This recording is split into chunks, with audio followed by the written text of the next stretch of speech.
আপনি কি জানেন আজ থেকে 700 বছর আগে বিশ্বজুড়ে যে মশলা বাণিজ্যের রাজত্ব ছিল তার মূল চাবিকাঠি লুকিয়ে আছে আমাদের চাটগার মাটিতে, অর্থাৎ চট্টগ্রামের মাটিতে।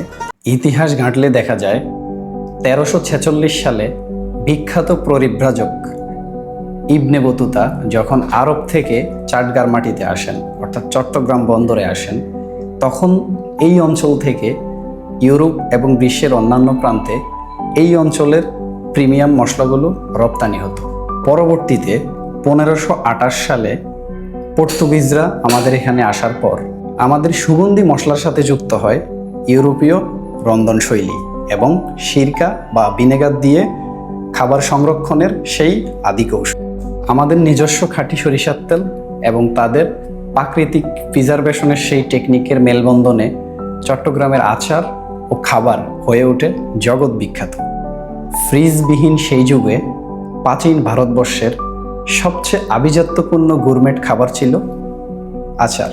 চাটগার অর্থাৎ চট্টগ্রামের এই 700 বছরের প্রাচীন রন্ধনশৈলী ও খাঁটি গুরমেট ফুডের কালচারকে পুনরুজ্জীবিত করাই আমাদের লক্ষ্য। ঐতিহ্যবাহী খাবারের এমন সঠিক ইতিহাস জানতে আমাদের সাথেই থাকুন।